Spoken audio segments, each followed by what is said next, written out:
Voici cette personnalité qui pourrait changer le visage d'Haïti en moins de 10 ans. Haïti, île des Caraïbes aux richesses naturelles et culturelles incommensurables, a traversé des épreuves historiques et des défis persistants qui ont entravé son développement. Cependant, dans l'ombre des difficultés se profilent des opportunités, et il existe une vision audacieuse selon laquelle cet homme, doté de la volonté et des ressources nécessaires, pourrait transformer radicalement le destin de cette nation en moins de 10 ans.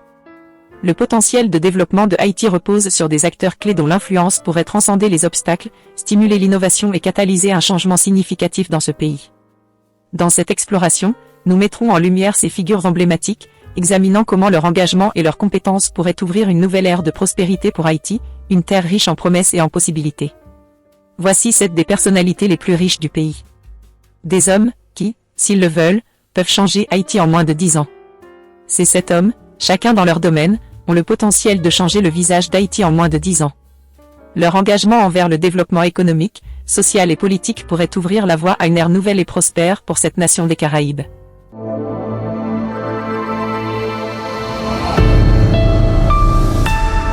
Philippe Dodart, né en 1954 à Port-au-Prince, représente une figure emblématique du monde artistique haïtien, élevant son art au rang international et accumulant une fortune estimée à 102 millions de dollars.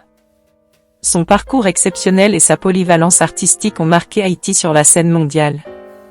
Dès ses débuts, Dodart a démontré un talent artistique exceptionnel.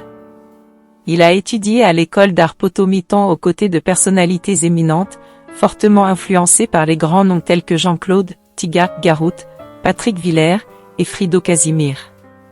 Son apprentissage s'est poursuivi à l'Académie des Beaux-Arts en 1973, où il a perfectionné son art. La carrière de Dodart se distingue par sa polyvalence. En plus de sa maîtrise de la peinture, il s'est aventuré avec succès dans l'illustration publicitaire, le modélisme et la création de sculptures monumentales. Sa formation à l'École internationale de Bordeaux en France en 1978, spécialisée en design graphique pédagogique, a élargi ses horizons artistiques. La renommée internationale de Dodart a été amplifiée par une bourse de la Fondation Rotary International, lui permettant de participer au groupe Study Exchange d'Haïti. Cette expérience a offert une plateforme pour partager la culture haïtienne à travers des conférences, renforçant les liens avec la communauté artistique mondiale. L'art de Dodart transcende la toile, s'étendant aux sculptures imposantes, aux œuvres en fer et aux bijoux. Exposé en Europe et en Amérique, son travail témoigne de son impact international. Récompensé par divers prix, dont le premier prix de dessin au séminaire junior du Collège Saint-Martial en 1966, Dodart a su conquérir le monde de l'art. Comment Philippe Dodart pourrait-il changer Haïti? Son engagement envers l'art, la culture et l'éducation peut jouer un rôle crucial. En promouvant l'art haïtien sur la scène mondiale, en inspirant les jeunes artistes, et en contribuant à l'enrichissement culturel, il peut être un catalyseur du renouveau artistique et culturel d'Haïti. Philippe Dodart incarne ainsi le succès d'un artiste haïtien qui a su conjuguer passion, talent et engagement, contribuant de manière significative à l'enrichissement culturel et artistique d'Haïti et du monde. Clifford Aped, une figure majeure en Haïti, s'est distingué par son influence politique et son succès entrepreneurial. Diplômé de l'Université internationale de Floride, FIU, avec des qualifications en gestion d'information et en finance, il a érigé une carrière exceptionnelle, accumulant une fortune estimée à plus de 350 millions de dollars. À la tête d'Alpha Industries, l'une des principales usines d'assemblage d'Haïti, ses compétences en finance et en gestion l'ont conduit à occuper des postes de responsabilité dans diverses organisations. Il gère également des installations aux États-Unis et en République dominicaine, reflétant une vision internationale. En tant que membre du conseil d'administration de l'Association des industries d'Haïti, ADI, et vice-président du groupe APED, il a été un acteur central dans le développement du secteur de la sous-traitance en Haïti. Ses plus de 20 ans d'expérience dans ce domaine ont contribué à façonner cette industrie. En qualité de vice-président du conseil d'administration de la banque de développement Sofid, APED oriente les investissements vers des secteurs productifs. Cependant, son parcours n'est pas sans controverse. Les préoccupations liées aux droits des travailleurs, notamment les salaires, le logement et l'éducation, ont suscité des critiques. Les débats sur les droits des travailleurs dans ces usines et les liens avec des événements politiques tels que le renversement de Jean-Bertrand Aristide soulignent les défis auxquels peuvent être confrontées les personnalités influentes en Haïti. Pour changer Haïti, Clifford Apped pourrait jouer un rôle majeur en améliorant les conditions de travail, en favorisant la transparence et en investissant dans des projets sociaux. En utilisant son influence politique et économique de manière positive, il pourrait contribuer à la stabilité et au développement durable du pays.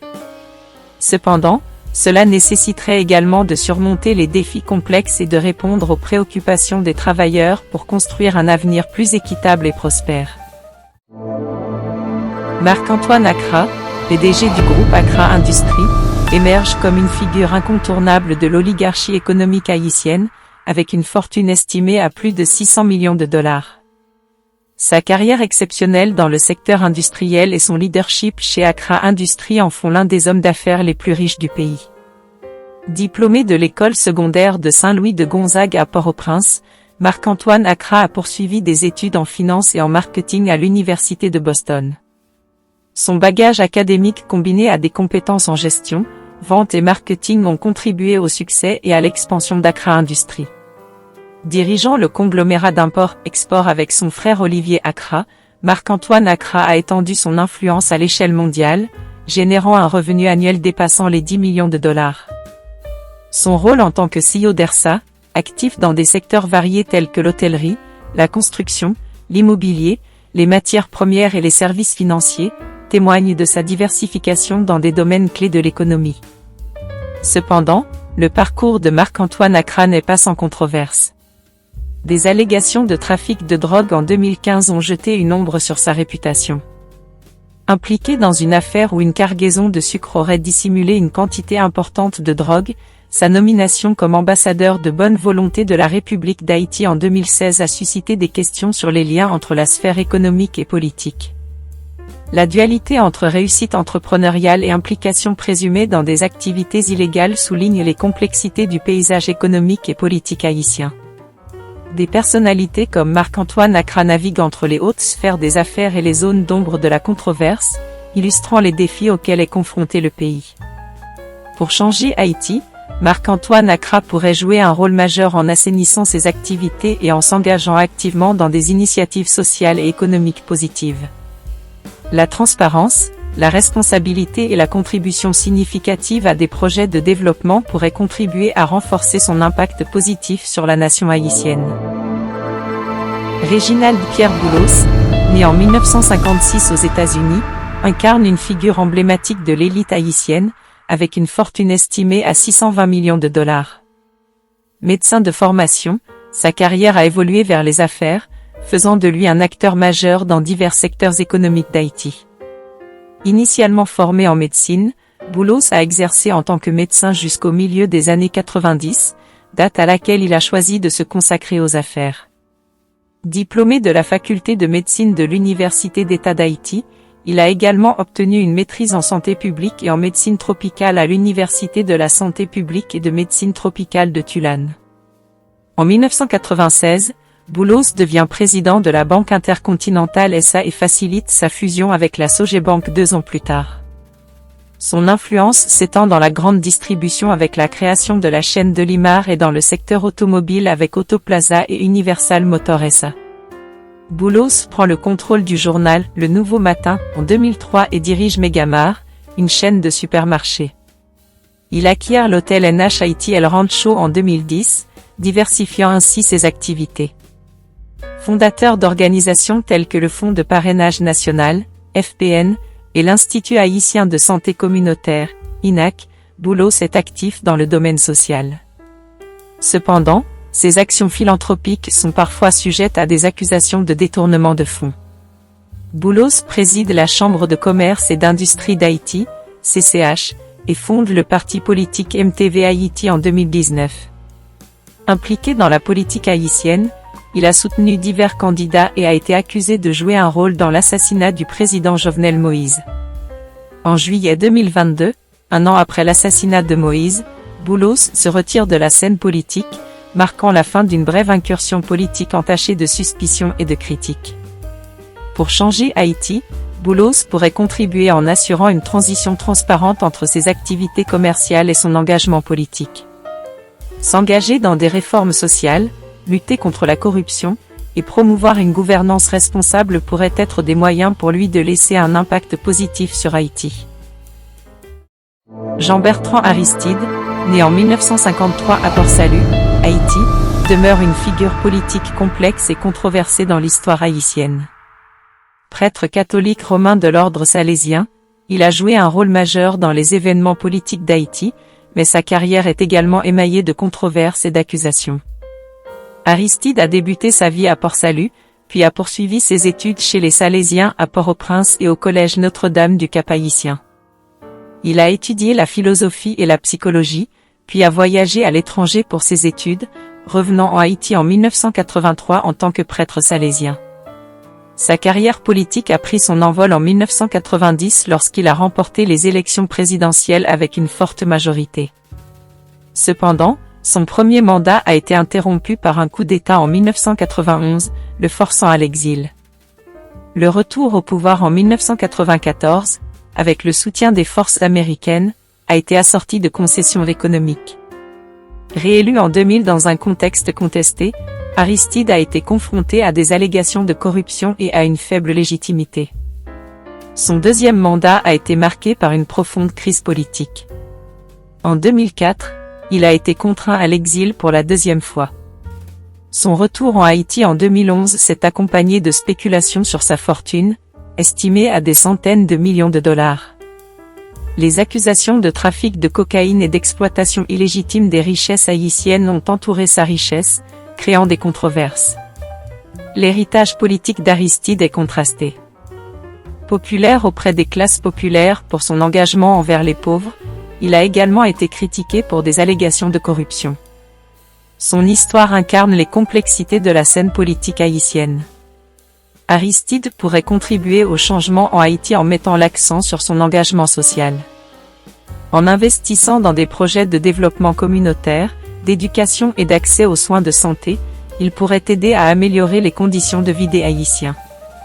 S'associer à des initiatives internationales pour le développement durable et la lutte contre la pauvreté pourrait être une voie pour lui de changer positivement Haïti sans occuper de poste politique officiel.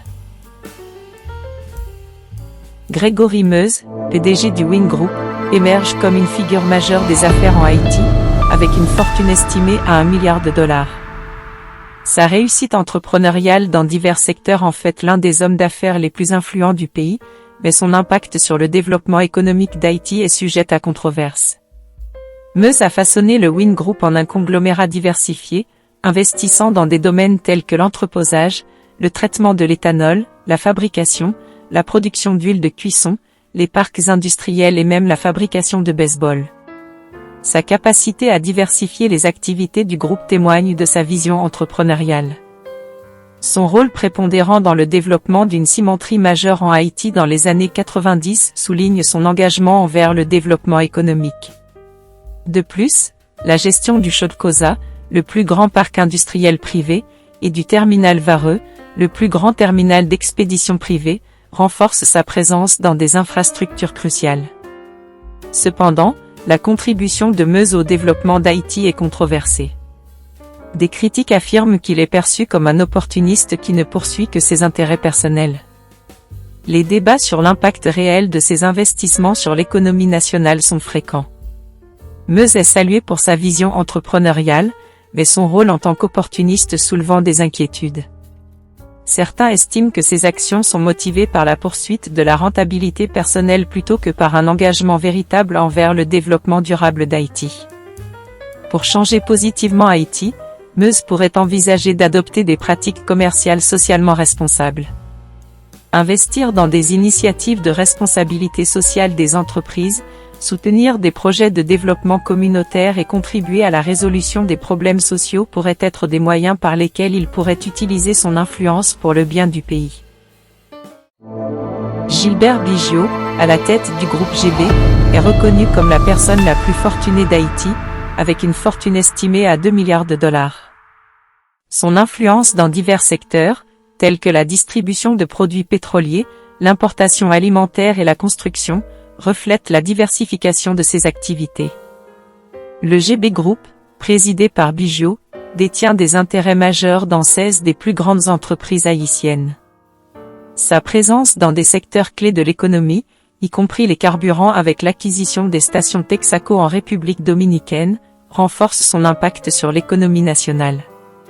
Gilbert Biggio a su saisir des opportunités stratégiques, notamment après le tremblement de terre en Haïti, en formant le HRG, Haiti Recovery Group, en collaboration avec Ashbrit. Cette initiative a remporté des contrats de construction majeurs, démontrant sa capacité à capitaliser sur des événements critiques. Au-delà des frontières d'Haïti, Biggio possède une installation industrielle de 12 millions de dollars aux États-Unis et des propriétés de luxe dans le quartier huppé d'Indian Creek Village, à Miami.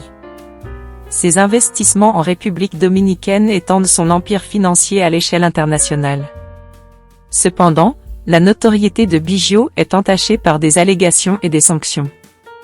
Il a été sanctionné par le Canada en raison de présumés liens avec l'insécurité en Haïti, le blanchiment d'argent et la corruption, faisant de lui une figure controversée dans le pays.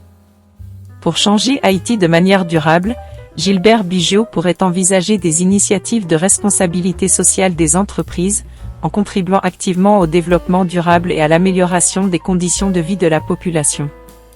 Des investissements dans l'éducation, la santé et des projets sociaux pourraient redorer son image et générer un impact positif à long terme.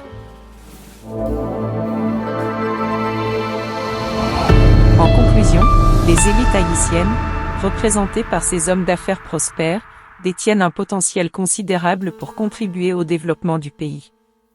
Leur position privilégiée offre des opportunités uniques pour influencer positivement Haïti dans divers domaines tels que l'économie, l'éducation, la santé, le tourisme et la gouvernance. Cependant, il est regrettable de constater que jusqu'à présent, ces hommes semblent avoir axé leurs efforts principalement sur l'accumulation de richesses personnelles, plutôt que sur la transformation et le progrès du pays. La responsabilité politique, économique, sociale et culturelle qui découle de leur statut d'élite nécessite un engagement significatif envers le bien-être collectif. Le potentiel d'impact positif sur Haïti est immense, et il est temps que ces élites reconnaissent leur rôle crucial dans l'édification d'un avenir plus prospère pour le pays. Des investissements ciblés dans les infrastructures, l'éducation et la santé, la promotion du tourisme durable, ainsi que des actions éthiques en matière de gouvernance, sont autant de moyens par lesquels ils peuvent contribuer de manière significative.